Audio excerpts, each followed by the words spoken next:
L'année 2023, ça y est, c'est parti. On se retrouve pour de nouvelles aventures dans les investissements, dans le secteur des actions à dividendes. Plus particulièrement, comme vous le savez, je suis passionné sur les investissements aux États-Unis. Note sur ton agenda le rendez-vous hebdomadaire. Tous les dimanches, je vais te proposer mon top du moment. Alors des fois, il y aura une société, des fois, il y en aura deux, des fois, il y en aura trois.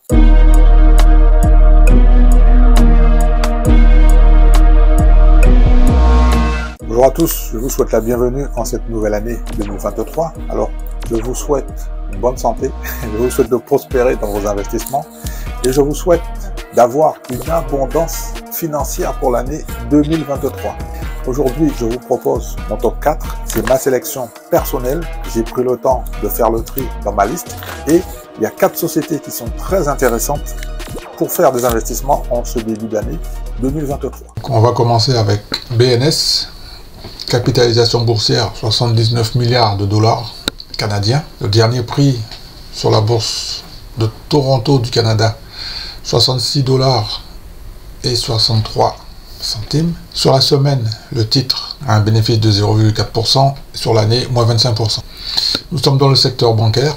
Le titre se négocie 48% en dessous de sa juste valeur selon les analystes. Les revenus devraient augmenter de 2,39% par an. Les revenus ont augmenté de 3,5% par an au cours des 5 dernières années. Et dans la partie qui nous intéresse, verse un dividende élevé et fiable de 6,18%. Le score de la santé financière de BNS est de 6 sur 6. Le PER est de 8,2. Au 31 octobre 2022, le bénéfice par action est de 8,10. Les marges brutes sont de 100%. Marge bénéficiaire 32% et rendement dette fonds propres 315%. Le score du dividende est de 6 sur 6. Le dividende est notable, le dividende est élevé, le dividende est stable, le dividende est croissant. Il y a une bonne couverture des revenus et une bonne couverture des dividendes futurs. Le rendement du dividende est de 6,18%. Alors je vous invite à noter les dates importantes. Ex-date 3 janvier 2023. Date de paiement 27 janvier 2023. Ok? Donc c'est-à-dire 24 jours plus tard. Au cours des 3 derniers mois, en fait, on a beaucoup plus d'acheteurs. Beaucoup plus d'acheteurs. Il y a beaucoup d'acheteurs.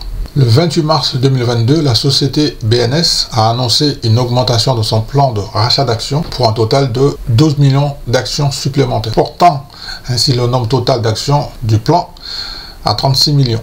Je vais terminer avec le rapport annuel 2022 des résultats financiers. Okay. Le bénéfice par action est de 8,05$ contre 7,74$ pour l'exercice 2021. Le chiffre d'affaires est de 27 milliards de dollars canadiens, en baisse de 5% par rapport à l'exercice 2021.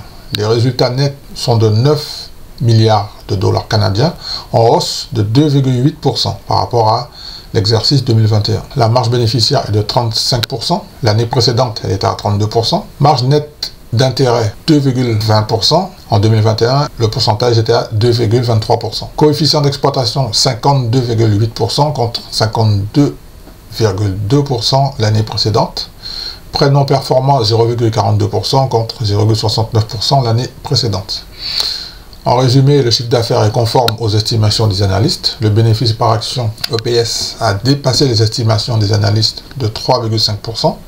Les revenus devraient croître de 12% par an en moyenne au cours des 2 prochaines années, comparativement à une croissance prévue de 6,3% pour l'industrie des banques au Canada. Et un dernier point qui est important, il est noté qu'au cours des 3 dernières années, en moyenne, le bénéfice par action a augmenté de 12% par an, mais le cours de l'action de la société a chuté de 2% par an, ce qui signifie qu'elle est nettement en retard sur ses bénéfices. N'oubliez pas que le cours est sous-évalué de 48,3%. En ce moment, le prix est à 66 et le juste prix se trouve dans la zone des 128 $. On termine avec le graphique de la stabilité de croissance du dividende et des paiements. Okay. Il est important aussi de savoir que BNS partage 50% de ses bénéfices sous forme de dividendes pour les actionnaires. Je vais terminer en vous disant que le ticker d'investissement c'est BNS. La société a été fondée en 1803 32. Nous sommes dans le secteur bancaire. BNS a une capitalisation boursière de 79 milliards de dollars canadiens. Il y a environ en circulation plus d'1 milliard d'actions. BNS se trouve à Toronto, au Canada. On continue maintenant avec CSCO. Vous le connaissez sous le nom de Cisco. La société a été créée en 1984. Elle est cotée sur la bourse de New York, plus précisément sur le Nasdaq. Nous sommes dans le secteur technologique. Cisco a une capitalisation boursière de 195 milliards de dollars américains. Il y a environ en circulation plus de 4 milliards d'actions. Cisco Systems conçoit et fabrique et vend des réseaux basés sur le protocole Internet et d'autres produits liés à l'industrie des communications et des technologies de l'information dans les secteurs géographiques Amérique, Europe, Moyen-Orient, Afrique, Asie-Pacifique, Japon et en Chine. Cisco se négocie 28% en dessous de sa juste valeur. Donc ça veut dire que le prix en ce moment il est à 47 $. Il y a une décote de 28%. Par conséquent, la juste valeur se trouve dans la zone des 66 $. Alors je vous informe que Cisco a une très bonne santé financière. Le score est de 6 sur 6. Je vous informe que les revenus devraient augmenter de 7,11% par an. Les revenus ont augmenté de 19,9% par an au cours des 5 dernières années. Il est noté également dans les voyants verts que Cisco verse un dividende fiable de 3,2%. Dans la partie dividende, le score est de 5 sur 6.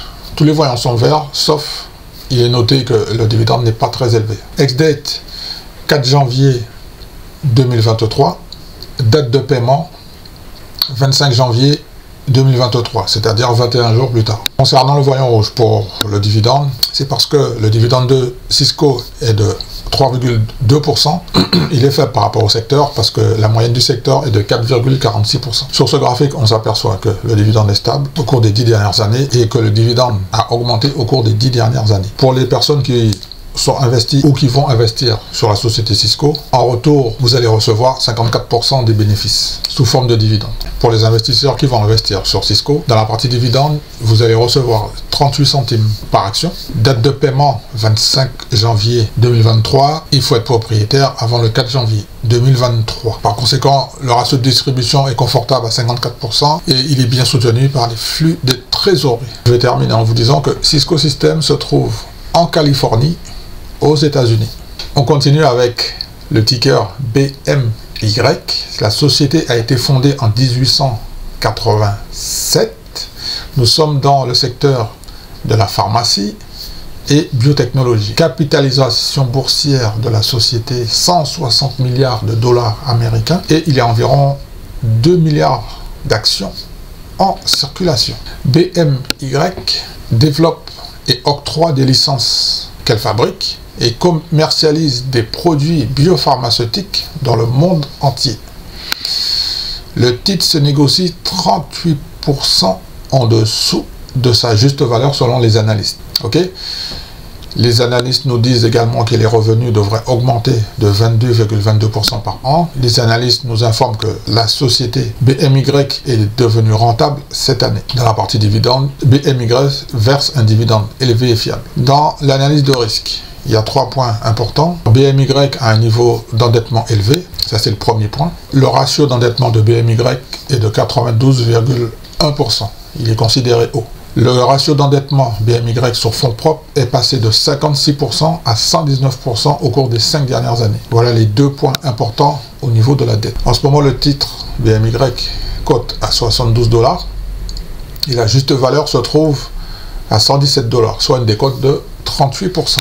Donc je vous invite à noter les dates importantes pour effectuer vos investissements. Donc il y a 2 dates. Ex-date le 5 janvier 2023 et on a une date de paiement le 1er février 2023. Je vous propose de vérifier un petit peu la situation financière à court terme et à long terme. Donc on va commencer à court terme. Le voyant est plutôt vert parce que à court terme, BMY possède 26 milliards de dollars, ce qui dépasse à court terme son passif qui est de 18 milliards.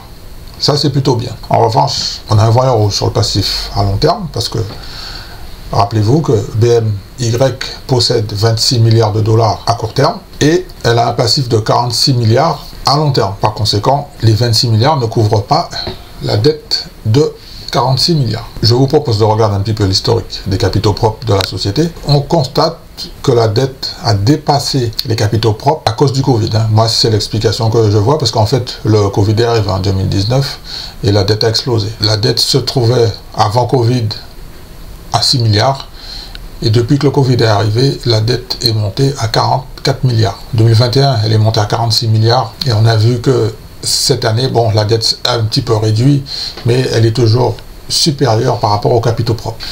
Alors je me demande, est-ce qu'il faut s'inquiéter de cette dette? Donc, je vais terminer avec les chiffres clés. Le dividende est de 57 centimes par action pour les investisseurs qui seront propriétaires avant le 5 janvier 2023. Par conséquent, ils seront payés le 1er février 2023. Avec un taux de distribution qui est confortable à 70%, qui est bien soutenu par les flux de trésorerie, ce qui nous fait un rendement de 3,2%. Les chiffres clés dans la partie financière: bénéfice par action 3,01 $, marge brute 79,42%, marge bénéficiaire nette 14% et ratio dette fonds propres 119%.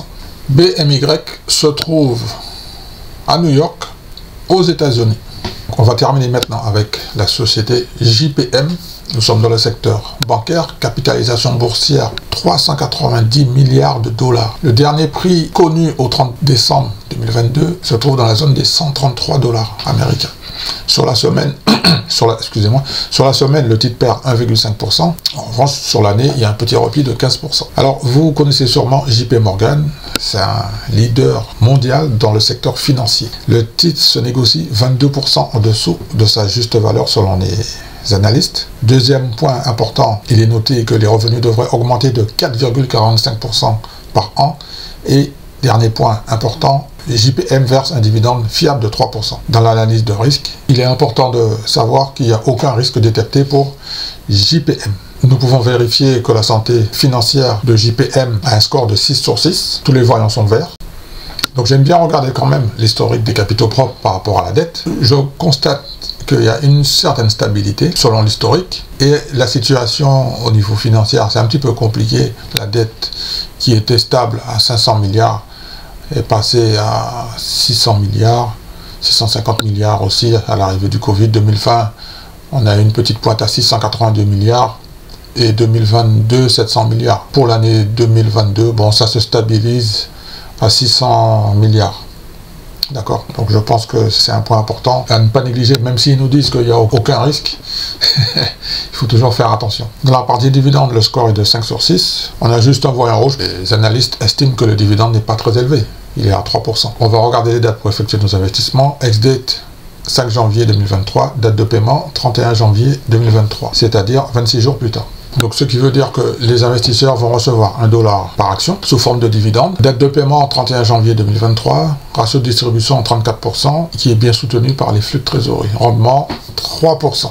Okay. Donc on va regarder un petit peu le PER de JPM qui se trouve à 11. Okay. Bénéfice par action, $12 par action. Okay. Marge brute 100%. Marge bénéficiaire nette 29%. Et ratio dette fonds propres 223%. En ce moment, le titre est dans la zone des 133 dollars, comme je vous l'avais indiqué au début de la présentation. Et le juste prix se trouve à 172 dollars selon les estimations des analystes, soit une décote de 22%. Je vais terminer cette petite présentation en vous disant que JPM, alias JP Morgan, se trouve à New York, aux États-Unis. Pour les investisseurs qui sont arrivés jusqu'ici, j'ai toujours un petit bonus pour vous. C'est le premier bonus que je te propose pour faire un investissement. Le petit cœur pour investir, note bien, c'est SYY. D'accord? SYY, c'est la société Cisco. Nous sommes dans le secteur alimentaire. C'est un leader mondial. C'est le numéro 1 mondial dans le secteur alimentaire. Ex-date, le 5 janvier 2023. Ça, c'était la première pépite que je te partage. Et pour aller plus loin, je t'informe que c'est un King Dividende. Qu'est-ce que ça veut dire? Ça veut dire tout simplement que le dividende est en augmentation depuis plus de 50 ans. J'ai un deuxième bonus à te proposer pour effectuer des investissements. Le ticker, c'est UVV. Nous sommes dans le secteur du tabac. Je te propose le numéro 1 mondial en feuille de tabac. Cerise sur le gâteau encore, oui, J'ai fait mes devoirs, c'est un king dividende. Donc maintenant, tu sais ce que c'est qu'un king dividende, c'en est un. Ok? Et je vais terminer avec le numéro 3 du bonus spécial. Lui, par contre, c'est un dividende aristocrate. Ok? Maintenant que tu es sur ma chaîne, tu sais ce que c'est qu'un dividende aristocrate. Donc, je rappelle, un dividende aristocrate, c'est une société qui distribue ses bénéfices sous forme de dividendes à ses partenaires. En revanche, le dividende est en augmentation depuis plus de 25 ans. Et pour rester dans la liste, quand tu es entré dans cette liste, dividende aristocrate, il faut encore être capable d'augmenter le dividende année après année. Ok? La société que je te propose, le ticker, c'est ROP. C'est un leader mondial dans la conception de logiciels. Ok? Pour la partie YouTube, donc, on va s'arrêter ici. Et je te propose de continuer avec moi sur Instagram. Ok? Pour les gens qui ne sont pas encore abonnés, je vous invite à vous abonner. Merci de me mettre 2 ou 3 petits coups de pouce. Ça fait toujours plaisir. Ok? Et je vous donne rendez-vous pour une prochaine vidéo. Comme d'habitude, je vais terminer ma petite vidéo en vous disant que je vous souhaite de bons investissements.